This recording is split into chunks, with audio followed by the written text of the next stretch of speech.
Sound good? We sound good? We sound good. Okay, so today the wifey's out of town and I'm feeling a little spooky. So what I'm going to do, I'm going to tell you two scary slash horror stories, depending on how you look at it. And these are two original stories. So that means they either really happened to me or I came up with them. But you won't know that. You won't know if we have one of each, if they're both true, if they're both fiction. You have to stick around and find out. So what I will do is, in order to keep you guessing, I'm going to tell them in the first person. And I'm going to keep some of the details a little vague, so you can't really tell which way is left or which one is right. You won't know which one it is, but hope you find them entertaining. And without further ado, here we go.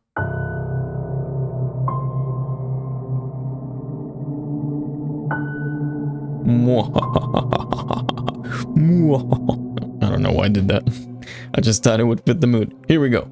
So this happened to me when I was back in college. It was my junior year, and anytime I could, I would always go and visit my family, whether that was summer break, winter break, 4th of July, Memorial Day, what have you. You know, they only lived 4 hours away from my college, so the drive wasn't that bad. So this particular time, it happened to be summer break. This was my favorite one because it meant I could go home for the longest amount of time. The scary part happened not when I was there. It was while getting from college to home. So what ended up happening is on a Thursday afternoon, I finished my finals and I decided I would just drive home that same night because I wanted to be home as long as possible. So I got together with some friends just before leaving because I wouldn't be seeing them anymore until the next semester started.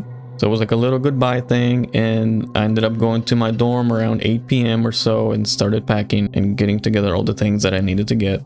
And I hit the road around 8:30, which was a little later than I would have wanted to, but not too late. I was used to staying up really late, studying for finals and working on things, so this wasn't that big of a deal. And I really like driving, so driving at night was not an issue for me. But something I didn't take into account was that the breakfast I had had that morning started to make its way through, if you know what I mean. And my stomach started gurgling and I was driving, but I couldn't really focus on the road, so I knew I was going to have to stop somewhere. And the next town, I knew this road very well. The next town over was about 30 miles ahead. There was no way I could wait that long. So the next gas station was where I was going to stop. And I was quite annoyed because usually I can make this drive all the way home without having to stop once, not even for gas. So the fact that I had to pull over somewhere and make it home even later than I wanted to, it was just a nuisance to put up with, but whatever, I had to get it done. The next gas station was like 4 or 5 miles, maybe a little bit down the road. So I pulled over. I had seen this gas station several times before. I drove past it every time I went home to see my parents. And this specific time when I pulled into the parking lot, obviously it was nighttime, so it felt even more like eerie to me.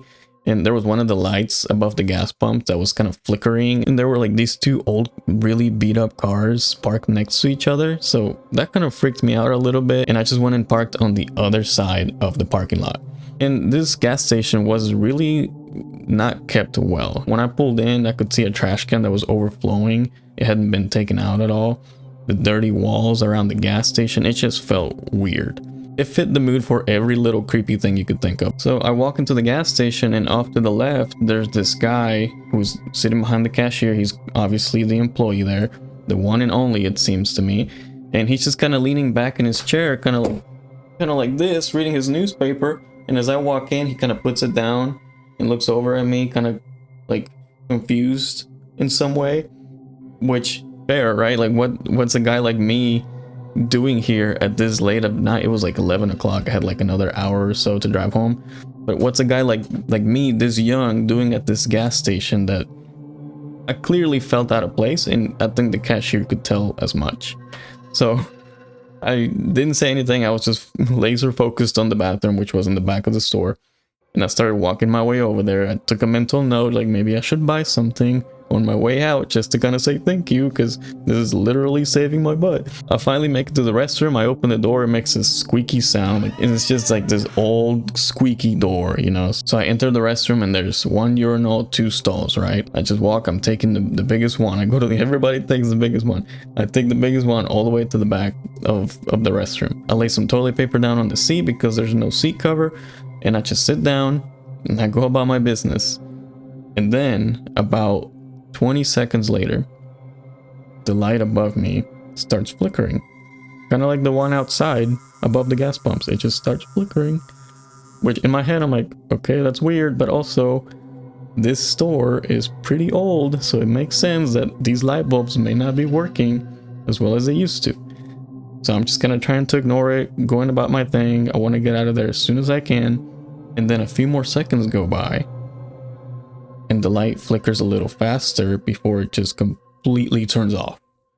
But not just that light, the whole bathroom. All of the lights in the bathroom off at the same time. And I'm just sitting there like, okay, what are the chances that a gas station in the middle of nowhere is going to lose power right as I need to use the bathroom?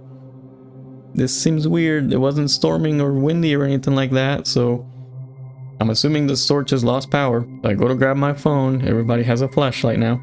And I turn on my phone. I'm looking for I swipe down to try and get the flashlight to turn on. Before I can even do that, I hear the squeak of the door open to the bathroom. Trying to sound as calm and not nervous at all. I just say, hey, I'm here. Did the power go out? And nothing. Nobody says anything. And I'm just sitting there in the darkness, trying to figure out what happened.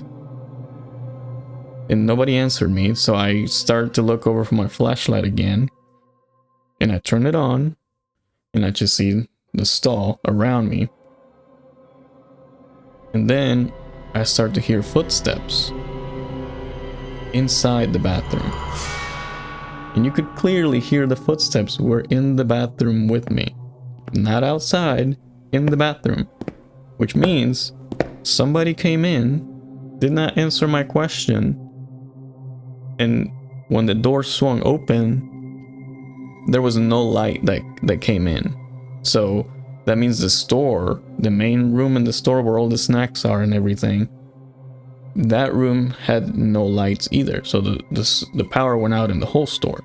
So I'm sitting there with my phone in my hand and in a dirty butt, just waiting. And then the footsteps get closer and closer to my stall, to the point where the last footstep was right in front of me. So I was sitting facing the stall door, and I could hear a footstep right on the other side of that stall.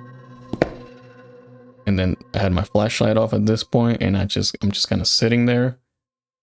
My heartbeat beating so loud, I think he could hear it. It was like a stalemate for like 2 minutes.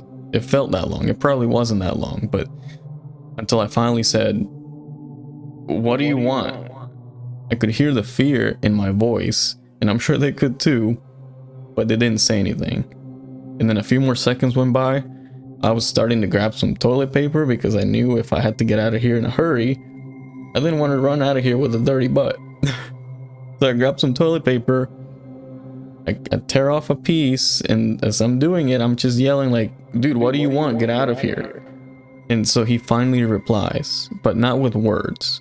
In the next few seconds, I heard what sounded like an X-Acto knife, or maybe just a regular knife, being scraped across the wall of the stall.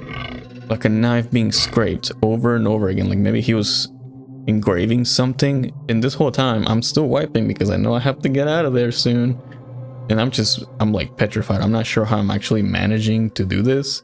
I only wiped like 2 times, couldn't see anything else, so I just pulled my pants up, I stood up, I moved to the corner of the stall. I finally built up the courage to turn the flashlight back on. And so I turn it on, and I'm still looking straight ahead at the stall. I can see above a little bit, there's nothing, he's not tall enough to look over it. And then I aim it down a little bit and I see his feet. And he was wearing some maroon combat boots. They were standing still, they were actually facing me, but I could still hear the knife being scraped somewhere. So confused, I was just like, I have to do something, because I can't just sit here and let him do whatever he wants and scare me and think that he has all the power right now. And I had no weapons in there, nothing with me. I had my keys, my wallet, my phone, and that's it. And this was one of the stalls where the door only opens inward. And I went up there, I just walked slowly up as close as I could, and I banged on that door like 3 or 4 times as loud as I could.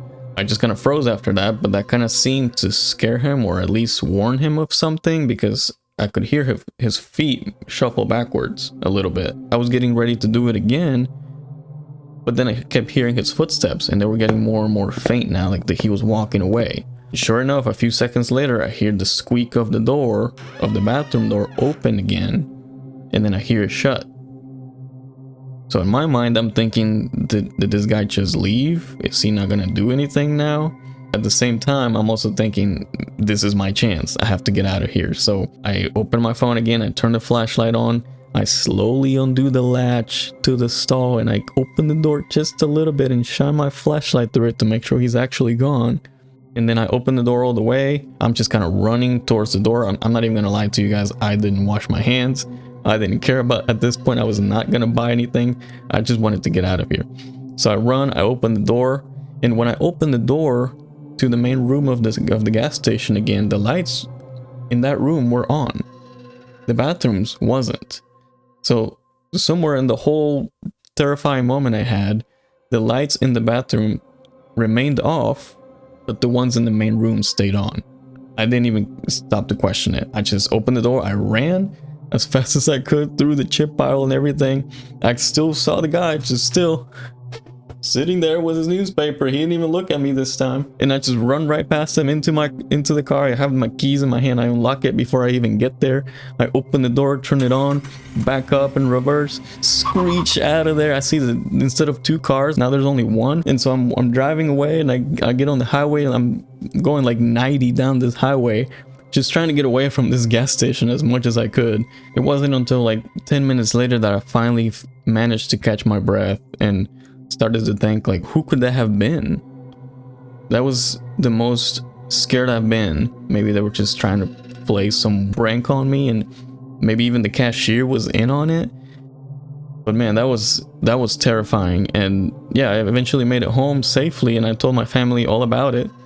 And my brother even managed to say, he was like, well, you almost got caught with your pants down. And yeah, we made light of the situation, but I was still like so thrown off by this. And then in my senior year, as I drove home again back and forth, I drove past that gas station several times. Those boots, when I think of them, they still give me the chills. And to this day, I still can't go into a gas station bathroom because that's all I think about, and I'm not gonna get caught with my pants down. So I just hope something like that doesn't happen again. So what do you think? Was the stall stranger true or fiction? Well, the stall stranger was a work of fiction. That's right. This story was completely made up. I hope it was a little bit convincing, and if not, then at least I hope you enjoyed it. With that said, here's story number 2.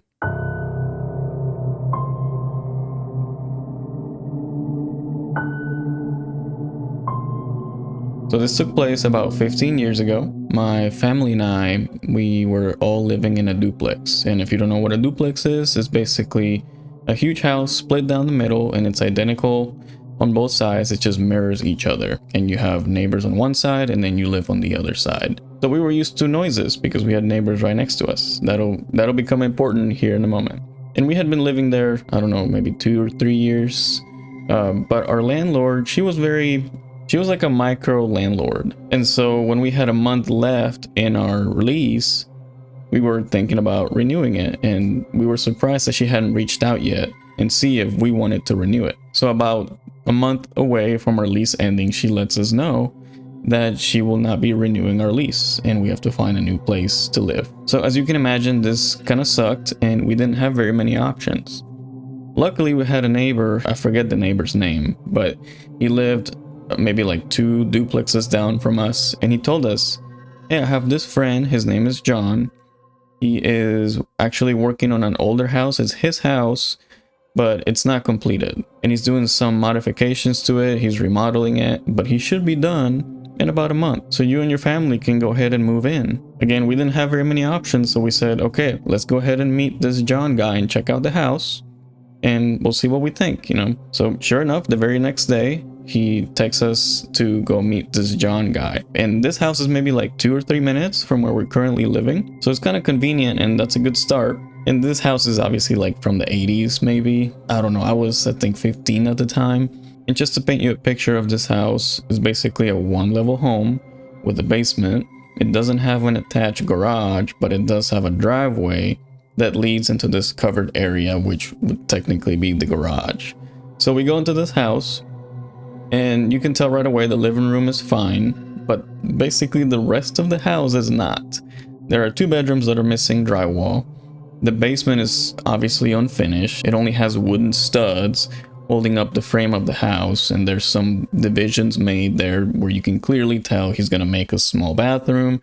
There's a water heater around the corner. It's not a small basement by any means, but it's not done at all. And to me, even at 15, I figured this is gonna take longer than a month. And I think my parents figured as much. But again, we didn't really have many options, and we had to start making a plan. So we asked John, will you be done in a month? And he said, oh yeah, I'm always working in the driveway. So the driveway, that's the part of it that's covered, he actually made his workbench there, and that was his work area. And he said, yeah, I'm just working out there all day, every day, and I will have this done in a month. Okay, John, we will trust you with this, and we'll make plans to move in here. During that month, since it was very close to our current home, we would drive by the house just to kind of keep an eye on things and see if he was actually keeping to his word and working on the house.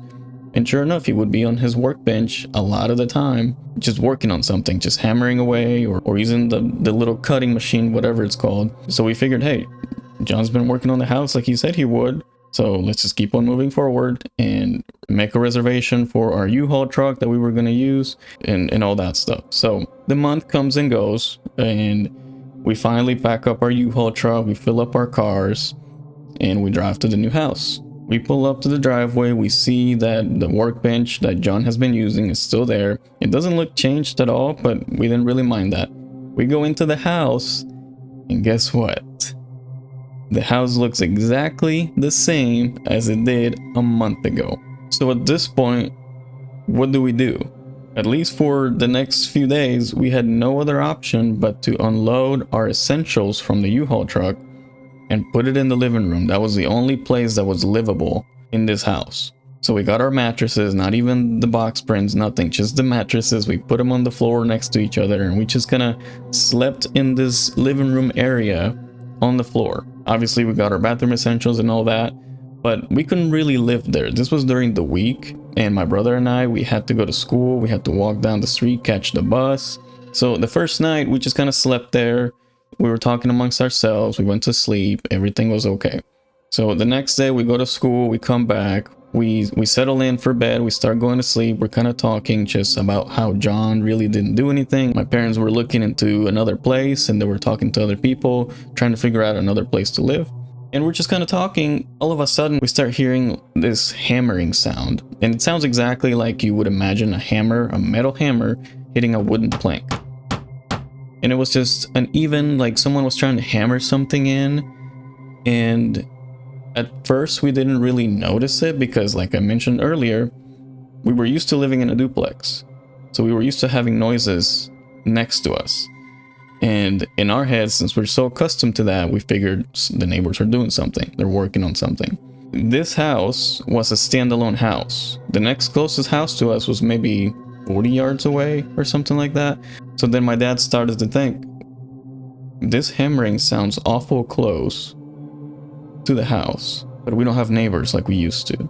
And it's like 9 or 10 p.m. at this point, and we go outside and there's nobody around. There are no lights turned on any of the houses that we can see. There's nobody working on their garage.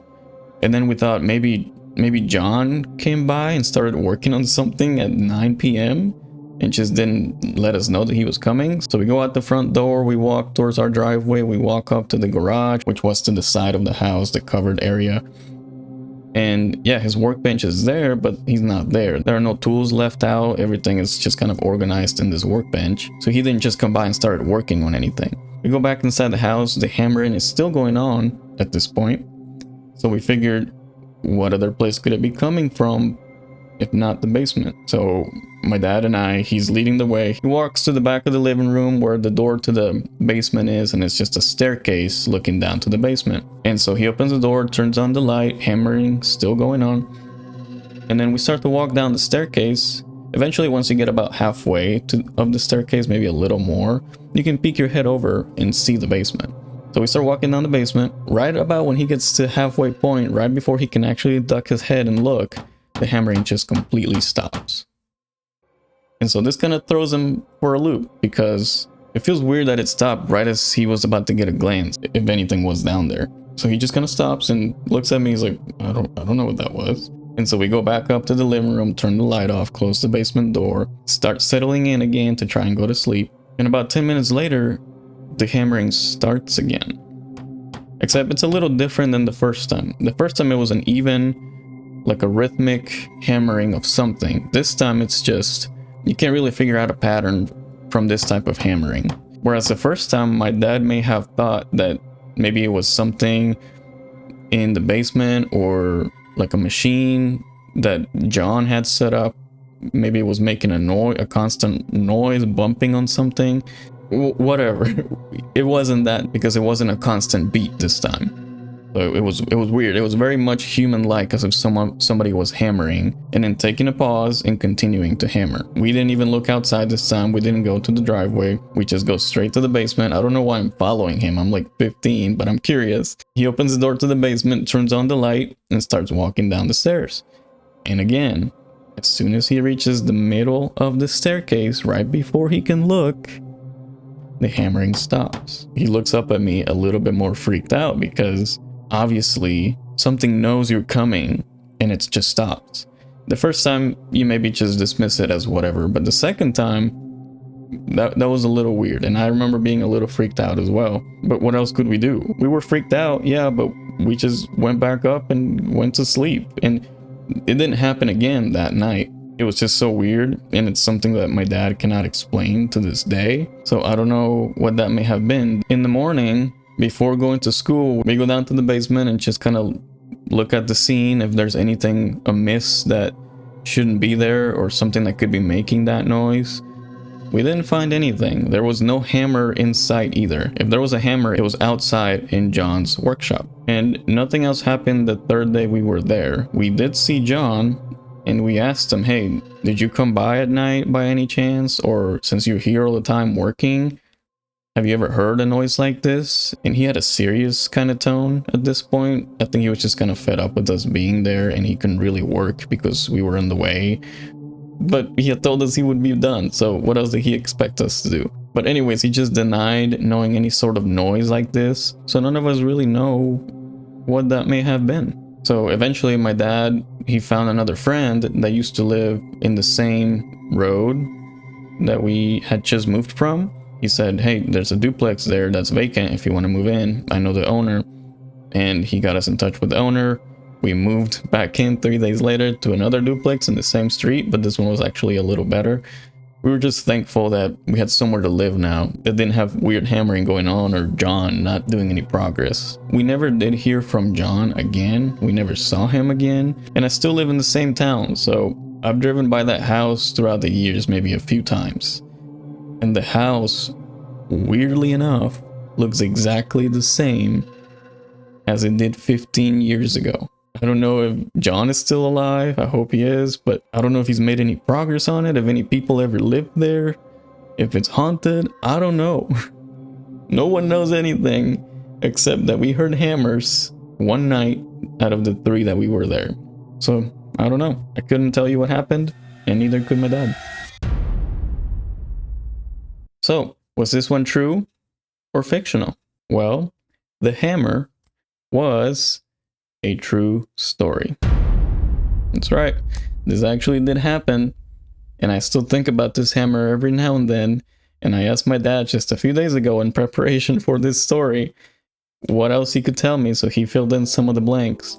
But yeah, he still doesn't know what it was, and neither do I. Maybe we'll never know. But that's been it. If you've enjoyed these stories, make sure to give it a like and let me know what you think below. Other than that, thanks for watching, and I'll see you next time.